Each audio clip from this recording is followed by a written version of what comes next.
Oke, selanjutnya yaitu adalah Erich Fromm. Ia dikenal sebagai ahli psikologi sosial, psikioanalis, dan filsuf humanis. Kontribusi utamanya terletak pada pengembangan psikologi humanistik yang menekankan pentingnya kebebasan, cinta, dan tanggung jawab individu dalam kehidupan sosial.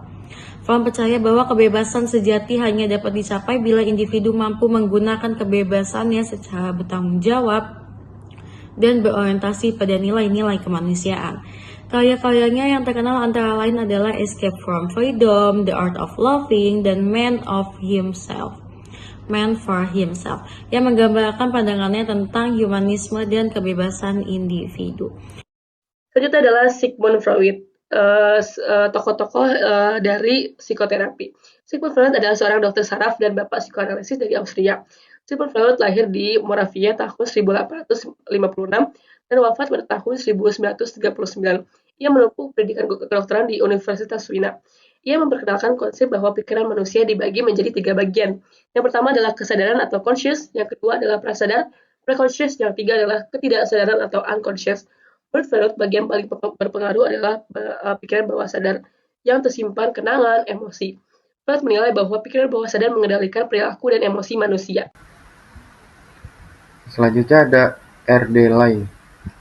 Ronald David Laing memandang kesehatan mental dari sudut eksistensialisme, yaitu dengan menekankan pengalaman pribadi dan makna hidup individu. Menurut Laing, gangguan mental bukan semata-mata penyakit otak, tetapi reaksi manusia terhadap tekanan sosial, keluarga, dan kehilangan makna hidup. Laing melihat kesehatan mental sebagai kemampuan untuk hidup autentik dan memahami diri sendiri dalam hubungan dengan orang lain. Sejalan dengan pandangan eksistensialisme tentang kebebasan dan tanggung jawab pribadi. Selanjutnya ada Karen Horney, yaitu psikoanalis asalnya dari Jerman yang dikenal karena kritiknya terhadap teori Freud.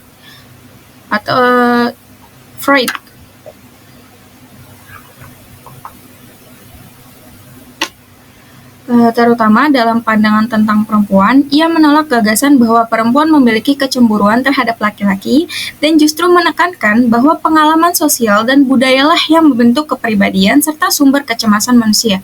Horney memperkenalkan konsep real self, ideal self, dan despised self yang menjelaskan konflik antara diri sejati dengan diri yang diharapkan. Menurutnya, kecemasan dasar muncul ketika individu merasa tidak dicintai atau tidak aman dalam lingkungan sosialnya.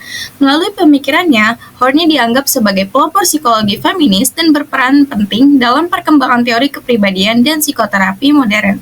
Karya utamanya antara lain yaitu Our Inner Conflicts tahun 1945 dan Neurosis and Human Growth tahun 1950. Tokoh selanjutnya ada Carl Jung. Siapa Carl Jung? Carl Gustav Jung lahir pada 26 Juli 1875 di Kassel, Swiss. Ia merupakan seorang psikiater dan psikolog yang dikenal luas sebagai pendiri psikologi analitik atau analytical psychology. Sebuah cabang psikologi yang berfokus pada pemahaman mendalam tentang jiwa manusia, ketidaksadaran, serta simbol-simbol yang membentuk kepribadian.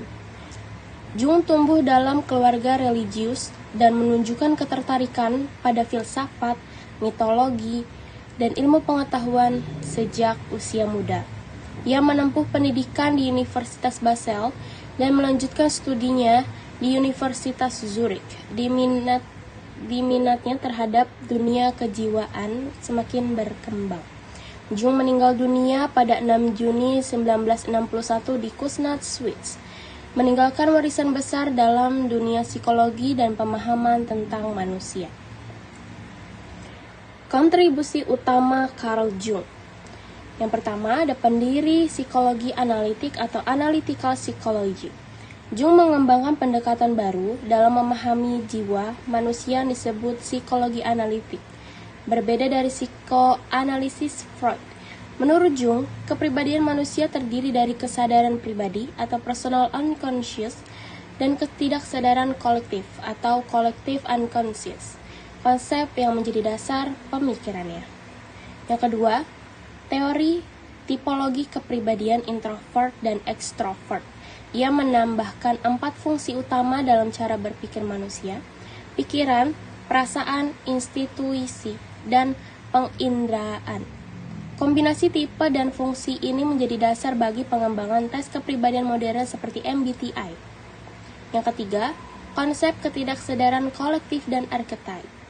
Gagasan tentang ketidaksadaran kolektif yaitu lapisan terdalam dari jiwa manusia yang berisi arsip simbol universal yang diwariskan dari nenek moyang kita. Contoh arketipe antara Ibu Agung, Great Mother, pahlawan, bayangan, dan persona. Konsep ini menjelaskan mengapa simbol dan mitos serupa muncul di berbagai budaya di seluruh dunia. Yang keempat, konsep individuasi atau individuation. Jung memperkenalkan proses individuation, yaitu perjalanan menuju keutuhan diri dengan menyatukan bagian dasar dan tidak sadar dari kepribadian. Menurut Jung, kesehatan jiwa tercapai ketika seorang mampu menerima dan memahami setiap aspek dirinya termasuk sisi gelap atau shadow. Yang kelima, ada simbiolisme dan spiritual dalam psikologi. Jung menekankan makna spiritual dan simbolik dalam kehidupan manusia. Ia percaya bahwa simbol, mimpi, dan mitos adalah jembatan antara kesadaran dan ketidaksadaran yang membantu individu mencapai keseimbangan psikologis. Selanjutnya ada sejarah dan peran dalam bidang psikologi Carl Jung. Carl Jung memulai karirnya sebagai psikiater di rumah sakit Burgosy, Zurich, di bawah bimbingan Eugen Bleuler, seorang ahli skizofrenia terkenal. Ia kemudian tertarik pada teori Freud dan menjalin kerjasama dengan erat dengannya pada awal 1900-an. Freud bahkan menganggap Jung sebagai penerus gerakan psikoanalisis. Namun hubungan keduanya retak karena perbedaan pandangan. Freud menekankan bahwa seksualitas adalah kekuatan utama yang mendorong perilaku manusia. Sedangkan Jung berpendapat bahwa pencarian makna dan spiritualitas lebih penting. Setelah berpisah dari Freud, sekitar tahun 1913, Jung mengembangkan pendekatannya sendiri, psikologi analitik, yang menekankan keseimbangan antara dunia sadar dan tidak sadar serta pentingnya simbiolisme dalam kehidupan manusia. Sejak itu, Jung menjadi tokoh penting dalam perkembangan psikologi kepribadian dan psikoterapi modern. Ia juga berperan besar dalam memperkenalkan konsep psikologi lintas budaya karena ia mempelajari simbol-simbol universal dari berbagai budaya dan agama di dunia. Karya utama yang pertama, Psychological Types 1921.